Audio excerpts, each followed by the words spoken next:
안녕하세요, 신박사입니다. 안녕하세요, 신세무사입니다. 오늘도 이렇게 세무사님 모시고 새로운 주제로 찾아왔는데요. 오늘은 이게 좀 요즘 많이 대중화되어 있죠. 네. 성형 수술 또는 시술과 관련된, 그러니까 의료산업이죠. 그렇죠. 보면 의료산업과 관련된 이제 세무 관련 이야기를 한번 해보도록 하겠습니다.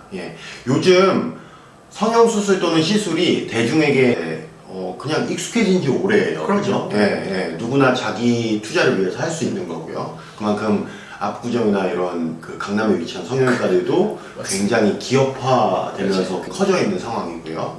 그래서 오늘은 세금 부분을 좀 건드려 볼게요. 수술을 받으셨거나 시술을 받으셨거나 또는 진료 시에도 세금이 다 포함되겠죠? 의료비에. 그렇죠. 그래서 오늘은 세무사님이 여기 계시니까 그 의료비에 포함된 세금에 대해서 좀 알아보도록 하겠습니다.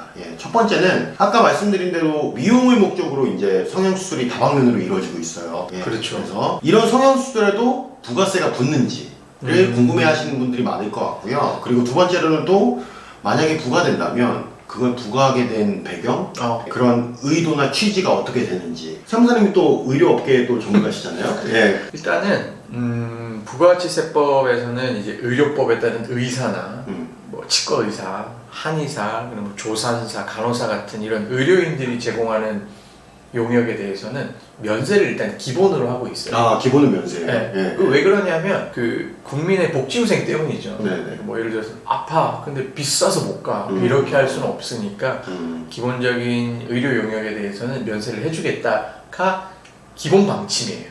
근데 이게 좀 미용의 목적으로 많이 그렇죠. 그래서 그 의료비가 높아서 치료를 받지 못한 이런 불상사를 막기 위해서 면세 용역으로 의료 서비스를 구분을 해놨었는데 언제 바뀐 거냐면 2010년에 법이 개정돼서 2011년 7월 1일부터 이제 적용이 된 건데 이게 왜 적용이 됐냐면 국제 정세가 그랬어요. 그 당시 OECD 국가들이 기본적으로 치료 목적이 아니라 미용의 목적으로 하는 성형수술에 대해서는 부가가치세를 과세를 해야겠다, 소비세를.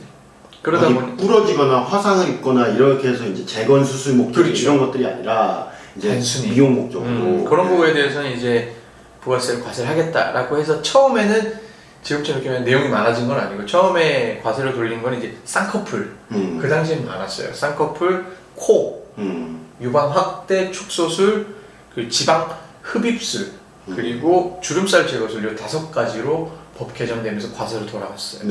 14년도에는 이제 안면 윤곽술, 그 당시 한참 유행했던 양악 수술, 치아 성형, 미치아 미백이나 피부 관련 시술도 면세에서 제외를 했고 지금까지도 유지가 되고 있습니다. 그래서 그러면 거의 다 과세네요. 미용 목적은 이제는. 맞습니다. 그래서 미용 목적에 관한 거는 거의 대부분이 다 과세라고 보시면 되고. 치과도 요즘은 과세가 많죠. 라미네이트라든지 치아 미백 같은 그런 것들은 이제 다 거의 과세라고 보시면 됩니다. 알겠습니다. 딱딱딱딱 2010년부터 갑자기 막 바뀌기 시작해서 바로바로 적용이 된 거 맞아요. 그때 그 과세가 되기 시작하면서 성형외과하고 피부과 같은 병과에 계신 분들이 반발이 되게 심했어요. 왜냐하면 형평성에 어긋난다라는 걸. 누구는 면세해주고 누구는 과세해주고. 그렇죠. 그래서 이걸 지금 다시 막 면세로 돌려야 된다는 말이 아직도 계속 나오고 있는데 저는 사실 좀 반반인 것 같긴 해요.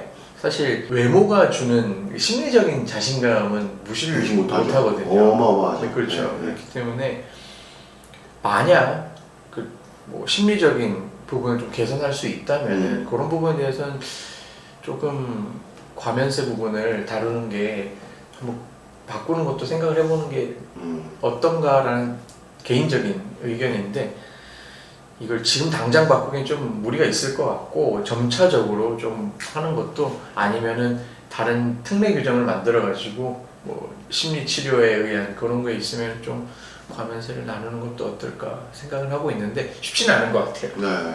아무래도 국민 정서나 이런 것도 좀 반영이 있을까요? 그런 것도 있을 수 있을 것 같고. 근데 저는 지금 방금 세무사님 말씀에 동감하는 게 저도 미용의 목적으로 성형 시술이나 수술을 하는 것도 하나의 자기 투자의 일환이라고 생각을 한다면 우리 직장 다니면서 대학원 다니면 연말정산할 때 교육비 공제해주고 이렇듯이 자기 투자 입장에서 그걸 이제 부가세 면제나 뭐 이런 것들도 적용을 해주면 괜찮지 않을까 이런 생각도 해봤습니다. 맞습니다. 그 아까 말씀드린 교육비 공제 같은 것들도 있는데 의료비 공제에서도 아마 빠져요. 아 지금 빠지고 있어요? 네. 아 그러면 부가세만 과세만 되는 거예요? 부가세 과세는. 아 의료비 공제에서 빠지고 아 그럼 과세 해야겠네요. 네. 요즘 그리고 세무사님 미용과 더불어서 이 이슈 또한 핫해요. 1인 가구가 많아지면서 반려동물 키우시는 분들이 많잖아요. 네. 반려동물이 아플 경우에는 진료비 부가세 면제를 이제 정부가 추진하고 있다는데 요거에 대해서 좀 아시는 바가 있어요? 요걸 좀 설명을 해주신다면? 얘도 말 많았어요. 개정됐을 때. 아 왜냐하면은 지금 현행법은 어떻게 돼 있냐면 네. 반려동물에 대한 치료비는 다 과세하게끔 돼 있어요. 지금 현재는 과세라는 지금은 거죠? 과세. 네, 네. 근데 가축은 면세예요. 뭐 소, 돼지, 말 이런 것들은 아 우리가 식용으로 먹는 식용이라뇨. 그러니까 저기 농장에서 키우는 것들 그렇죠, 그렇죠. 농장이죠. 깜짝 놀랐네. 그래가지고 그런 것들은 이제 면세를 두고 있는데 이제 일반적인 반려동물은 다 과세예요. 그런데 그 예외 규정 중에 하나가 기초생활 수급자 분들이 기르시는 반려동물의 치료에 대해서는 면세를 두고 있거든요. 그 의도가 뭐예요? 기초생활수급자는 왜 면세인 거예요? 반려동물이 심리적 안정감을 준다라는 거를 이제 어느 정도는 반영을 한 거예요. 그래서 기초생활 수급자분들이 독거 노인분들도 많으시고 그 고독사라고 하잖아요. 네네네. 그런 것들이 많다 보니까 이 반려동물을 키웠을 때 심리적 안정감을 주는 게 있다고 해서 그렇게 반영이 된 것 같은데 네. 그러다 보니까 그 인터넷 커뮤니티 한때 난리가 났었어요. 아니 심리적 안정감은 각 세대별로 각자 이렇게 그 세대만의 십자가를 지고 열심히 지금 살아가고 있는 건데 그렇죠. 뭐 수험생들도 힘들 수 있고 맞아요. 육아하는 엄마들도 힘들 수 있는데 심리적 안정감은 다 강아지들이 줄 수 있는 게 아닌가 고양이 그렇죠. 그거는 뭐 그렇다 상관없는데 네. 기초생활 수급자에 한해서만 면세를 그러니까요. 적용을 시켜주고 그건 다 과세예요. 네. 근데 지금 또 추진하고 있는 게 다시 면세로 아, 하는 걸 추진하고 있는데 네. 그거는 아직 답이 안 나온 거죠? 부가세 예 아직은 네. 답이 나오진 않았고 네. 추진 중에 있는데 어떻게 될지 좀 지켜봐야 될 것 같고 조금 조심스러운 부분 중에 하나입니다. 네, 알겠습니다. 네. 오늘은 세무사님이 의료업계에 대해서도 클라이언트들이 꽤 있으셔서 잘 아시고 그리고 요즘 또 핫하지 않습니까? 1인 가구가 많아지고 해서 맞아요. 이런 성형 시술이나 이런 자기 투자 일환으로 이루어지는 의료 수술들 또는 반려동물까지 해서 같이 부가세 관련해서 한번 알아봤습니다. 일상생활에서 또는 관련된 소비를 하시면서 참고하셨으면 좋겠습니다. 예. 시청해주셔서 감사합니다. 감사합니다.